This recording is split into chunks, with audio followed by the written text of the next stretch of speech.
علامہ اقبال، میں عرض کر چکا ہوں کہ ان کی ابتدائی تعلیم میں اور خاندانی پس منظر کے اندر مذہبی اثرات بڑے گہرے تھے۔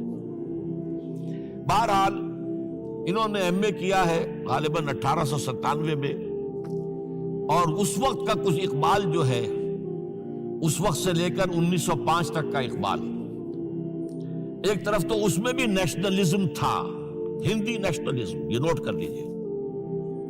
چنانچہ اسی دور کا اس کا ترانہ ہے، سارے جہاں سے اچھا ہندوستان ہمارا۔ آج بھی جو ہندوستان کا ریڈیو ہے اور ہندوستان میں حکومت کے زیر اہتمام اس ترانے کی جو ہے وہ بڑی سرپرستی ہوتی ہے، بہت اس کو جو ہے نشر کیا جاتا ہے، سارے جہاں سے اچھا ہندوستان ہمارا، ہم بلبلے ہیں اس کی، وہ گلستاں ہمارا۔ بلکہ اس زمانے میں ایک ایسا شعر بھی انہوں نے کہا ہے جس کی کہ پھر شدید ترین نفی بعد میں ان کے اشعار سے ہوئی ہے۔ انہوں نے ایک نیا شوالہ کے نام سے جو نظم لکھی کہ سچ کہہ دوں اے برہمن گر تو برا نہ مانے، تیرے صنم قدوں کے بت ہو گئے پرانے۔ اسی میں ایک شعر ہے کہ پتھر کی مورتوں میں سمجھا ہے تو خدا ہے، خاک وطن کا مجھ کو ہر ذرہ دیوتا ہے، خاک وطن کا مجھ کو ہر ذرہ دیوتا ہے۔ اس درجے گہرا انڈین نیشنلزم اقبال کے اندر بھی موجود تھا۔ لیکن جب اقبال انگلستان گئے ہیں، یہ 28 برس کی عمر میں انگلستان گئے ہیں سن 1905 میں، اور 3 سال وہاں رہے انگلستان اور جرمنی، اور بیرسٹری بھی کی، اور چونکہ فلسفی تھے پی ایچ ڈی بھی کر کے آئے۔ اس عرصے میں معلوم ہوتا ہے کہ اقبال کی قلب ماہیت ہو گئی۔ یہ میرا ایک تجربہ ہے، بڑا پرانا ہے، میرا مشاہدہ تھا۔ 1970 میں پہلی مرتبہ میں انگلستان گیا تھا، میرے چھوٹے بھائی وہاں زیر تعلیم تھے، انہوں نے بلایا تھا۔ وہاں میں نے دیکھا کہ یونیورسٹیوں میں پڑھنے والے ایک P H D, 2 P H D کرتے ہوئے لوگ بیٹھتے ہیں، جمعے کے روز قرآن پڑھتے ہیں، درس قرآن ہوتا ہے، اور وہ ایک دوسرے سے قرآن پڑھ کے سنتے بھی ہیں تاکہ جو تجوید کی غلطیاں ہوں ان کی تصحیح ہو سکے۔ اور میں نے سوچا کہ پاکستان میں اس سطح کے لوگ جو ہیں کبھی اس قسم کی مصروفیت میں مبتلا مجھے تو نظر نہیں آئے۔ تو اس کا مجھے ایک اصل میں تجزیہ میرا یہ تھا کہ جن لوگوں کی بنیادی تربیت میں اور خاندانی اثرات میں مذہب کا ایلیمنٹ موجود ہوتا ہے، چاہے وہ ہندوستان میں رہتے ہوئے وہ زیادہ ظاہر نہ ہو، نمایاں نہ ہو، اس کے آثار سامنے نہ آئے، لیکن جب وہ ایک مخالف ماحول میں پہنچتے ہیں، اس مخالف ماحول میں ان کے اندر کا وہ چنگاری ان کی جو ہے وہ شعلہ بن کر بھڑکتی ہے۔ چنانچہ یہ معاملہ میں نے پھر بعد میں امریکہ میں بھی دیکھا، ہر جگہ دیکھا ہے کہ وہاں 2 نتیجے ہوتے ہیں، یا تو یہ کہ ایک آدمی ڈاؤن دی ڈرین گیا تو وہاں کی تہذیب میں رگا گیا شراب اور یہ اور وہ اور رقص اور سب یہ ساری چیزیں آ گئی، اور یا پھر جو بچ گیا جس کے اندر دین کا کوئی حمیت کا شائبہ تھا، وہ پھر بھڑکتا ہے، پھر وہ ایکٹیوسٹ ہوتے ہیں، وہ کام کرتے ہیں۔ لہذا یہ معاملہ جو ہے علامہ اقبال کے ساتھ پیش آیا، اور خود انہوں نے کہا بھی ہے، مسلمان کو مسلمان کر دیا طوفان مغرب نے۔ وہاں سے جب یہ واپس آئے ہیں تو اب نوٹ کیجئے 1908 سے 1930 تک یہ جو 22 برس ہے، علامہ اقبال نے کیا کیا نوٹ کیجئے، وہ آپ جانتے بھی ہیں، میں صرف گنوا رہا ہوں۔ اسلام کے نظام فکر اور فلسفہ اور حکمت کو بیان کیا، اپنی شاعری کے ذریعے سے بھی، اپنی نثر کے ذریعے سے بھی۔ قرآن کی ایک نہایت جدید اور بہت عمدہ تفسیر، اگرچہ تفسیر کے نام سے آپ کو کہیں تفسیر اقبال نہیں ملے گی، لیکن کلام اقبال خود تفسیر ہے۔ وہ دعویٰ کرتا ہے کہ میرے پیغام میں سوائے قرآن کے اور کچھ نہیں ہے۔ گر دلم آئی نئے بے جوہر است، ورب حرفم غیر قرآن مزمرست، پردہ ناموس فکرم چاک کن، ای خیابہ راز خارم پاک کن۔ یہ مناجات بحضور سرور کائنات صلی اللہ علیہ وسلم، وہ کہتے ہیں کہ اے اللہ کے نبی، اللہ کے رسول، اگر میرے پیغام میں کہیں قرآن کے سوا کوئی شے شامل ہو گئی ہے میری شاعری میں، تو آپ میرے فکر کا پردہ چاک کر دیجیے۔ روز محشر خار و رسوا کن مرا، اور قیامت کے دن مجھے ذلیل اور خوار کیجیے گا، اور بے نصیب از بوسہ پاک کن مرا، اور مجھے اپنی قدم بوسی سے محروم کر دیجیے گا. یہ بات کہہ رہا ہے، اس کا دعویٰ ہے، اس نے جو کچھ کہا قرآن سے کہا. اس کی شاعری جو ہے میرے نزدیک، اور میں نے تو اپنی جو سورسز گنوائی ہیں کہ میں نے جو قرآن مجید کا فکر یا سوچ جو بھی آپ اسے کہیں، جو تھوڑا بہت مجھے میسر ہوا ہے، ان میں نے 8 اشخاص کو نمایاں طور پر بیان کیا ہے. 4 یہ ہیں 2 کے جوڑے. 2 ابوین ہیں، ابو الکلام ابو العلا مودودی، ابو الکلام آزاد. 2 دکترین ہیں، ڈاکٹر اقبال، ڈاکٹر رفیع الدین. 2 شیخین ہیں، شیخ الہند مولانا محمود حسن، جن کا ترجمہ ہے قرآن مجید کا، اور اس پر حواشی ہے شیخ الاسلام شبیر احمد عثمانی کی. 2 ہی عین، مولانا فراہی اور مولانا اصلاحی، جنہوں نے قرآن مجید کے مضامین کے اندر جو اندرونی نظم ہے اسے واضح کیا. علامہ اقبال میری ایک بہت بڑی سورس ہے، بلکہ سب سے زیادہ گہرا اثر مجھ پر جو ہے بچپن سے جو ہوا ہے وہ تو علامہ اقبال کا ہے. 5ویں جماعت کا طالب علم تھا جب ان کا یہ شعر میرے ذہن میں کہیں چپک کر رہ گیا ہے، جواب شکوہ کا: وہ زمانے میں معزز تھے مسلمان ہو کر، اور تم خار ہوئے تاریک قرآن ہو کر. پھر علامہ اقبال نے مغربی فکر پر شدید تنقید کی، بہت بڑا ناقد، اور خاص طور پر مغربی تہذیب جو ہے اس کی نفی کی. یہ سارا کام کیا، اور اس سب سے بڑھ کر وہ تجدید ملت اسلامی کا علمبردار بن کر سامنے آیا. اس نے خوشخبری دی کہ دنیا میں اسلام کے غلبے کا دور آنے والا ہے. ملت اسلامیہ جو اس وقت دبی ہوئی ہے، پسی ہوئی ہے، پوری دنیا میں پامال ہے. آپ کو معلوم ہے کہ پہلی جنگ عظیم کے بعد کیا صورت ہو گئی تھی؟ سلطنت عثمانیہ کے جب دھجیاں بکھیر دی گئی، اور کولونیل امپیریلزم جو ہے پورے عالم اسلام پر حکمران تھا، پورا عالم اسلام جو ہے محکوم. اگرچہ یہ دبے ہوئے ہیں، پسے ہوئے ہیں، گرے ہوئے، لیکن ان کا دوبارہ غلبہ ہوگا، یہ ابھریں گے. ملت اسلامیہ کی تجدید ہوگی، اسلام کی نشأت ثانیہ ہوگی. اسلام کے روشن مستقبل کے مبشر بن کر علامہ اقبال سامنے آئے. اور ایک اور جو بہت بڑا کام کیا وہ وہی وطنی قومیت کی شدید نفی، بلکہ شدید کا لفظ بھی کافی نہیں ہے، شدید ترین نفی کی ہے. اس لیے کہ اس وقت وطنی قومیت جو ہے اس وقت مسلمانوں کو اپنے اندر انگلف کرنے کے لیے پوری قوت کے ساتھ زور لگا رہی تھی. میں نے علامہ اقبال کے حوالے سے جو باتیں کی ہیں کہ احیاء فکر اسلامی اور تجدید ملت اسلامی، اس کے ساتھ ساتھ ہندوؤں میں کیا ہو رہا تھا اس دور میں، ان کے ہاں بھی ان کی مذہبی تجدید کا عمل بڑی شدت کے ساتھ شروع ہوا. اس میں بھی چند ناموں کا میں تذکرہ کرنا چاہوں گا. بنکم چٹرجی، اس نے بندے ماترم کا یہ جو ترانہ ہے آج بھی بھارت کے اندر مجبور کیا جا رہا ہے مسلمانوں کو بھی کہ وہ بھی اسکولوں کے اندر یہ ترانہ پڑھیں، اور ابھی مسلمان رجسٹ کر رہے ہیں. اس میں وہ زمین کی بندگی، بھارت ماتا ہم تیرے بندے ہیں، اور یہ جو ہے ہندو رینائسنس کا ایک بہت بڑا جو ہے یوں سمجھیے کہ علم بردار. پھر دوسری شخصیت سامنے آئی، راجہ رام موہن. یہ شخص بہت بڑا فاضل، بڑا عالم، 10 کے قریب زبانیں جو ہے ان کا ماہر، جس میں یورپینز بھی اور ایسٹرن. پھر یہ کہ یہ مسلمانوں کا ہمدرد بن کر آیا. انگریز نے جب یہاں پر ان کے پادریوں نے تسلیس کی تلقین شروع کی ہے تو آئینہ توحید کے نام سے اس نے کتابچہ لکھا اس کی نفی کے لیے. اس حوالے سے یہ کچھ ایسی شخصیت بننے کی کوشش کر رہا تھا کہ مسلمان بھی اس کو قبول کریں، اور اس کے بعد پھر اس نے برہمو سماج کے نام سے ایک ادارہ قائم کیا. یہ وہی تھا کہ جو اس سے پہلے اکبر نے جو فلسفہ دیا تھا دین الہی، بھئی اللہ کا معاملہ کرو، صرف اللہ کو سب مانتے ہیں، صرف نام ہے مختلف ہے، کسی نے کوئی نام رکھ دیا، کوئی مہادیو کہتا ہے، کوئی کچھ کہتا ہے، کوئی گاڈ کہتا ہے، سب خدا کو سب مانتے ہیں. یہ جو رسالت کا معاملہ ہے اور شریعت کا معاملہ ہے، یہ فساد کی جڑ ہے. رسالت کی بنیاد پر شریعتیں مختلف، عبادتیں مختلف، ذرا اس کو پیچھے ڈالو. تو دین اکبری یا دین الہی اس کا نام تھا.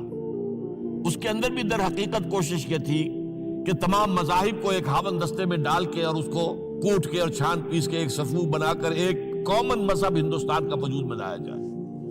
بہرحال اس وقت اللہ تعالیٰ نے کھڑا کیا ہے حضرت مجدد الفسانی رحمۃ اللہ علیہ کو کہ جنہوں نے اس فتنے کی سرکوبی کی. اس نے بھی مجلس ازدی کے نام سے ایسا ہی ادارہ شروع کیا اور یہ گویا کہ ٹھنڈی چھری کے مانند، اس لیے کہ اسلام کا دار و مدار تو رسالت پر ہے. بقول اقبال بمصطفیٰ برساں خویش را کے دی ہماؤست، اگر بہو نہ رسیدی تمام بولا بیست. اسلام کا تو سارا معاملہ، دین جو ہے اس کا سارا جو مدار دار و مدار ہے وہ رسالت پر ہے، نبوت پر ہے، اسی پر شریعت کا سارا دار و مدار ہے. رسالت سے کاٹ دیجئے، حدیث سے کاٹ دیجئے، سنت سے کاٹ دیجئے تو پھر قرآن کو پھر موم کی ناک بنا کر جو چاہیں آپ تعبیر کر لیں، جو چاہیں تشریح کر لیں، جدھر چاہیں اسے موم کی ناک کی طرح بوڑ کر لے جائیں. بہرحال اس معاملے میں بھی پھر ایک تیسری تحریک جو شروع ہوئی وہ بہت ملیٹنٹ تھی، آریہ سماج.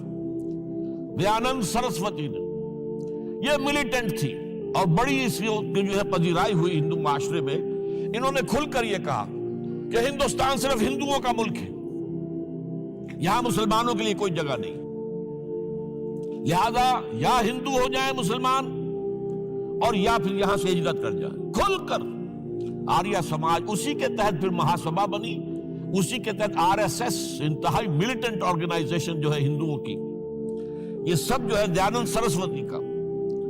یہ اسی طریقے سے پھر شدھی کی تحریک شروع ہو چکی تھی، ریکلیم کرو مسلمانوں کو. یہ ہم ہی میں سے تھے، ان کے آباء و اجداد کہیں جو ہے مسلمان ہو گئے، انہیں واپس لو. چنانچہ راجستھان کے علاقے میں جہاں بڑی جہالت تھی، مسلمانوں میں علم نہیں تھا، بس کہیں بزرگوں کے کسی زیر اثر فیض سے کسی صوفی کے وہ اسلام تو لے آئے لیکن تربیت کا کوئی انتظام ہوا ہی نہیں، مسلمان حکومتوں نے کیا ہی نہیں، کچھ بھی نہیں کیا. تو نتیجہ یہ نکلا کہ بڑے پیمانے پر شدھی کی تحریک ہو رہی تھی. میوات کے علاقے میں بڑی تیزی کے ساتھ مسلمان جو میو تھے وہ ہندو ہو رہے تھے. اسی پر تحریک اٹھائی ہے مولانا الیاس رحمت اللہ علیہ نے. ان کا مقابلہ کرنے کے لیے اس تحریک کا، اس شدھی کی تحریک کا مقابلہ کرنے کے لیے یہ تبلیغی جماعت کا نظام بنایا تھا کہ بس 6 باتیں لو اور جاؤ، دیہات میں جاؤ، چنے لے کر گڑ لے کر جاؤ، کسی کا کھانا نہ کھاؤ، اپنا کھانا کھاؤ، کوئی تنخواہ نہیں اور دین کی تبلیغ کرو. یہ نظام ان کا در حقیقت اسی شدھی کی تحریک کے جواب میں شروع ہوا. پھر سنگٹن کی تحریک شروع ہوئی کہ ہندوؤں کو سب کو جمع کر دیا جائے. اب اس اعتبار سے ذرا نوٹ کیجئے، علامہ اقبال نے جو نفی پھر وطنیت کی ہے، اتفاق سے یہاں یہ اشعار لکھے ہوئے ہیں. اس دور میں میں اور ہے، جام اور ہے، جم اور، ساقی نے بنا کی روش لطف و ستم اور، تہذیب کے آزر نے ترشوائے صنم اور، مسلم نے بھی تعمیر کیا اپنا حرم اور، ان تازہ خداؤں میں بڑا سب سے وطن ہے، جو پیرہن اس کا ہے وہ مذہب کا کفن. اب ذرا قلب ماہیت کا اندازہ کیجئے.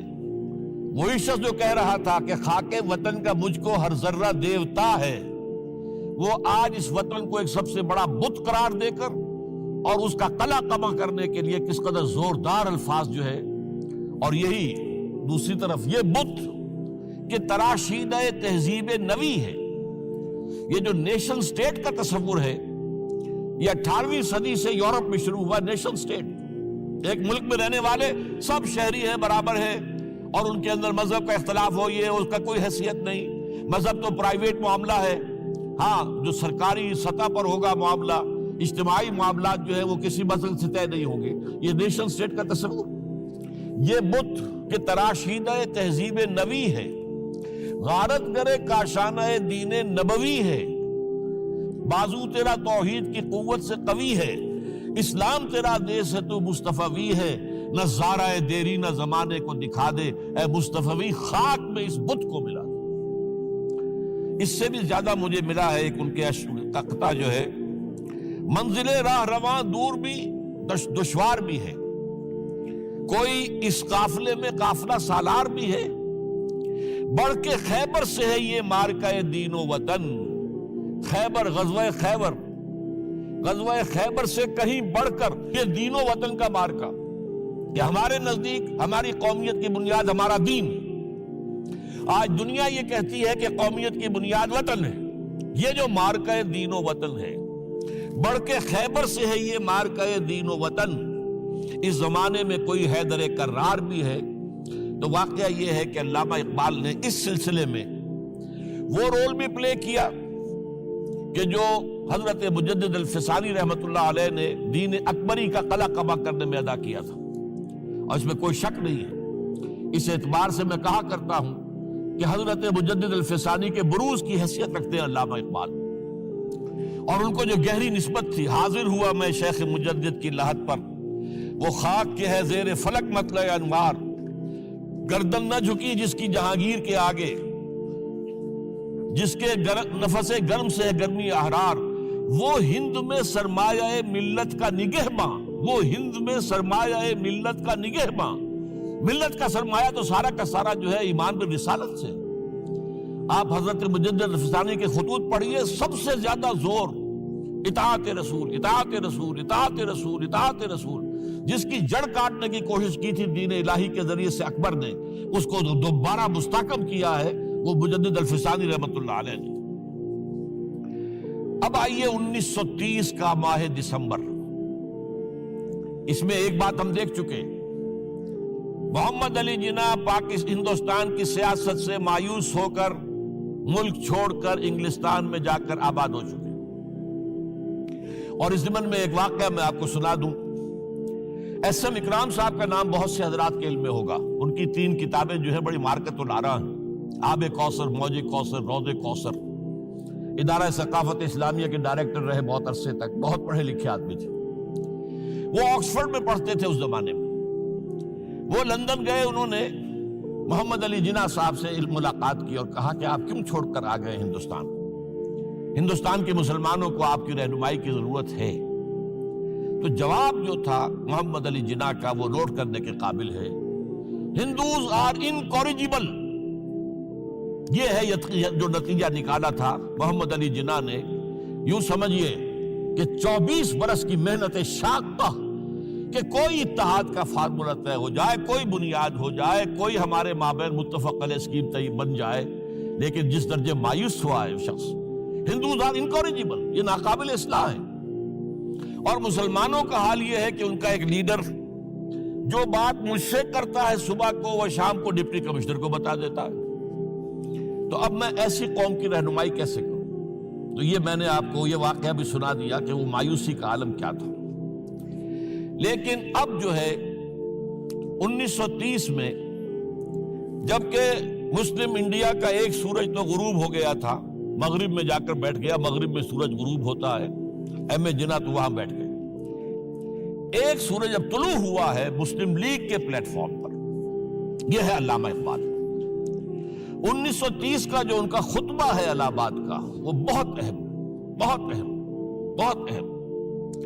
ایک تو یہ کہ انہوں نے اپنی شاعری کے ذریعے سے وطنیت کی جو نفی کی تھی اور مسلم قومیت کا جو اس بات کیا تھا، اسے ایک فلسفیانہ انداز میں، سوشیولوجی، عمرانیات کے مسلمہ اصولوں کی روشنی میں جس طریقے سے مدلل بیان کیا ہے، اس اعتبار سے وہ ایک بہت قیمتی دستاویز ہے۔ لیکن اس کے ساتھ ہی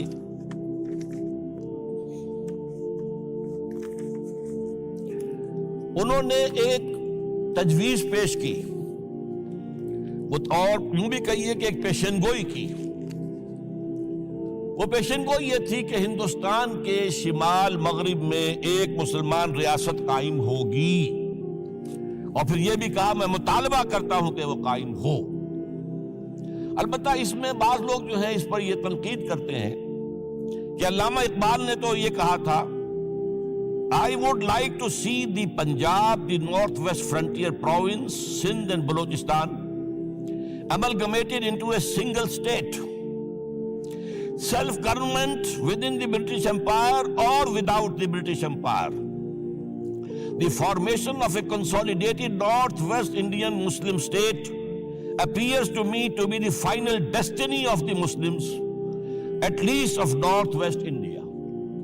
اس پہ اعتراض یہ کیا جاتا ہے کہ علامہ اقبال نے تو ہندوستان کے اندر برطانیہ کے حکومت کے اندر کے لیے تجویز دی تھی، لیکن یہ بات غلط ہے۔ اصل میں نوٹ یہ کیجئے کہ 1930 تک تو اس کا کوئی امکان ہی نظر نہیں آتا تھا کہ انگریز ہندوستان چھوڑ کے چلا جائے گا۔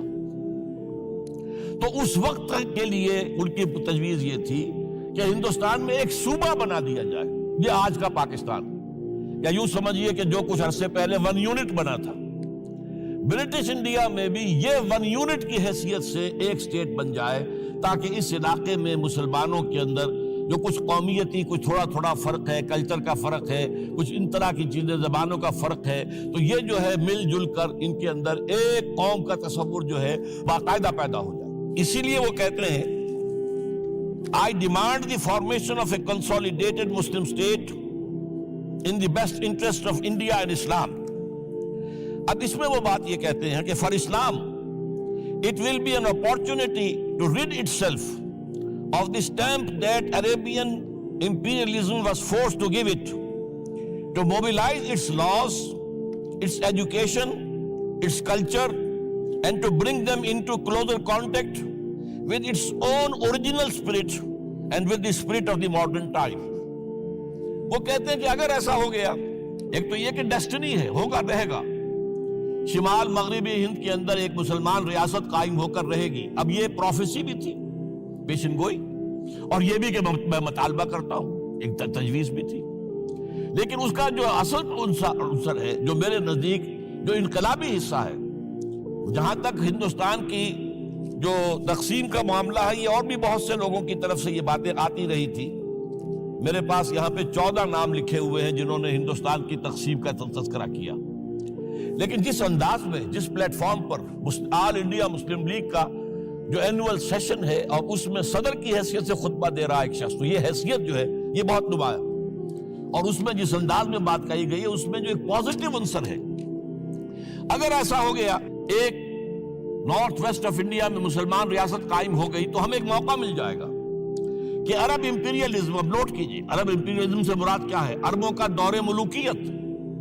اس سے پہلا کیا تھا؟ خلافت راشدہ، اصل اسلام۔ دور بنو امیہ تو اصل اسلام نہیں تھا، حکومتی سطح پر تو بالکل اسلام نہیں تھا۔ وہی دور ہے جس میں کہ سانحہ کربلا ہوا ہے، واقعہ ہرہ ہوا ہے، ظلم کی انتہا ہوئی ہے، سینکڑوں تابعین کو حجاج ابن یوسف نے شہید کیا ہے۔ اس کو حدیث کے اندر بھی کہا گیا ہے ملکن اعظم، کاٹ کھانے والی ملوکیت۔ اس کے بعد جو ہے دور آیا ہے بنو عباس کا، وہ محل بنے ہیں شاندار، جو ہے جو بھی بادشاہوں کے ہاں ہوتا تھا وہ سارا کا سارا معاملہ آیا ہے۔ تو اب دنیا اسلام کو ان کے آئینے میں دیکھتی ہے، وہ سمجھتی ہے یہ اسلام ہے، لہذا اس میں تو کوئی شے ایسی نہیں ہے جو اٹریکٹ کر سکے، جو کسی قوم کو اسلام کی طرف جو ہے وہ کھینچ سکے۔ تو یہ جو امپریشن ہے جو کہ اس دور ملوک کی عرب امپیریلزم کا لفظ استعمال کیا ہے، اسلام کے چہرے پر جو بدنما داغ اور دھبے آ گئے ہیں، انہیں ہٹا کر وہ جو اس کی اوریجنل پیورٹی ہے، اور ظاہر بات ہے کہ دور ملوکیت سے پہلے خلافت راشدہ، تو گویا کہ اس میں اگرچہ نام خلافت راشدہ کا نہیں لیا گیا ہے، لیکن یہ ہے کہ بات مراد وہی ہے، لیکن اور اس میں بھی جو بڑی حکیمانہ بات ہے کہ ہم اس کو bring them into closer contact with its old original spirit، جو اصل اسلام کی اصل روح ہے، and with the spirit of the modern times، اس زمانے کے جو تقاضے ہیں ان کے مطابق اجتہاد کے دروازے کو کھول کر، اور ہم ایک ایسا نظام جو ہے وہ یہاں پر قائم کریں۔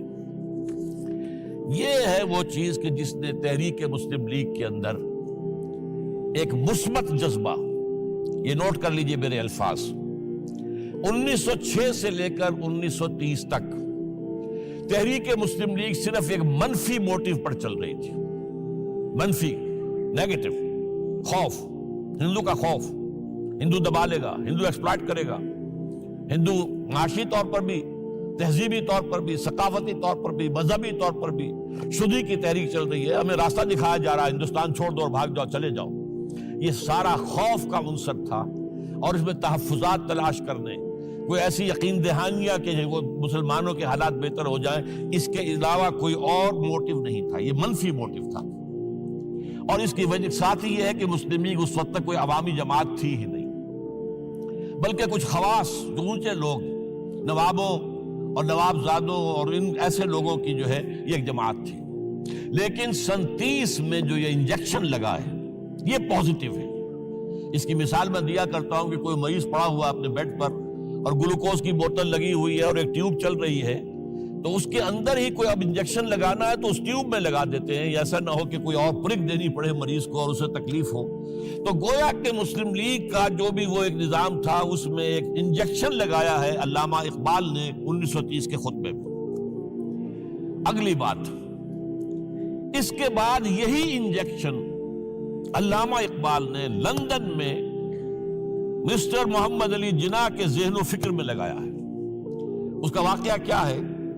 3 گول میز کانفرنسیں ہوئی تھی، پہلی اور دوسری میں محمد علی جناح بھی شریک تھے، تیسری 1932 میں ہوئی، اب وہ شریک نہیں ہوئے، اس لیے کہ وہ سیاست چھوڑ چکے تھے، وہ تو سیاست کو خیر بات کہہ کر اب پریکٹس کر رہے تھے، لیکن علامہ اقبال اس میں گئے تھے، وہاں موقع ملا، قریبی ملاقاتیں ہوئیں، گفتگویں ہوئیں، اور ان ملاقاتوں کے نتیجے میں یہی انجیکشن علامہ اقبال نے محمد علی جناح کے ذہن اور فکر کے اندر لگایا ہے کہ بات کرو اسلام کے احیاء کی، وہ چیز کہ جو مسلمانوں کے جذبات کے اندر گرمی پیدا کرے، حرارت پیدا کرے۔ اس حوالے سے یہ جو انجیکشن لگایا گیا ہے اسی سے پھر یہ کہ ان کے مزاج کے اندر ایک تبدیلی آئی۔ کچھ اور لوگوں نے بھی انہیں کہا ہوا تھا، لیکن یہ کہ خاص طور پر یہ بات اقبال کی تھی جس کی اپنی ایک حیثیت تھی۔ بہرحال 1934 میں ایم اے جناح واپس آ گئے، پھر انہیں مسلم لیگ کا تا حیات صدر بنا دیا گیا، پھر انہوں نے مسلم لیگ کو سنبھالا ذرا، لیکن 1936 کے الیکشن جو آئے یہاں پر، اس میں کانگریس پوری اوور ویلمنگ میجورٹی سے جیت گئی۔ ابھی محمد علی جناح کو موقع ملا ہی نہیں تھا کہ ابھی مسلم لیگ کو سنبھال سکتے، اور ان جو وزارتیں بنی تھی اس دور میں کانگریس کی، انہوں نے جو سلوک مسلمانوں کے ساتھ کیا، جو مظالم ڈھائے، جو انہیں دبایا اور ان کے حقوق کو پامال کیا، اس سے وہ نیگیٹو جو ایک موٹیو تھا وہ بھی اور قوی ہو گیا۔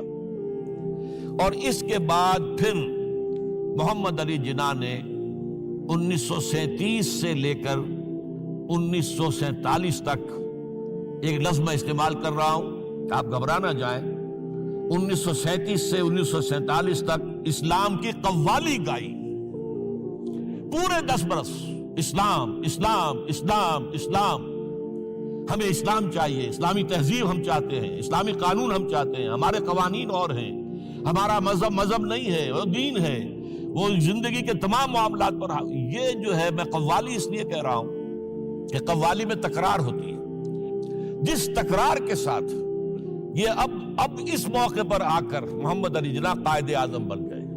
مسلمانوں کے دلوں کی بات، اقبال نے جو ولولہ پیدا کر دیا تھا، ایک ولولہ تازہ دیا میں نے دلوں کو، لاہور سے تا خاک بخارا اور سمرقند، وہ جو ولولہ تھا، جو غلغلہ تھا، اب محمد علی جناح کی زبان سے جب وہ بات آئی ہے تو یہ مسلمانوں کے دل کی آواز تھی، ان کی روح کی پکار تھی۔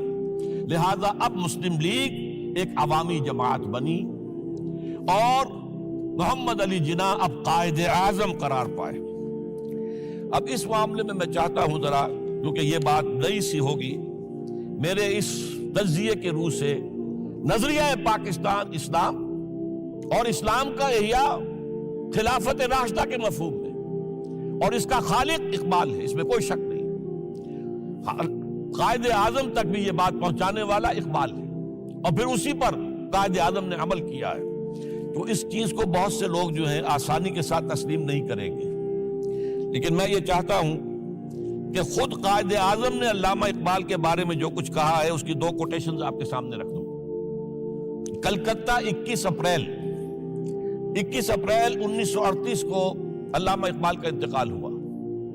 اس وقت کلکتہ میں ایک بہت بڑا جلسہ ہو رہا تھا فلسطین کے مسئلے پر غور کرنے کے لیے، قائد اعظم اس کے چیف مقرر تھے۔ اب یہ خبر پڑھیے، A mammoth public meeting of the Muslims of Calcutta was held on the football ground on 21st April to consider the Palestine problem. But it was converted into a condolence meeting to mourn the death of Allama Iqbal.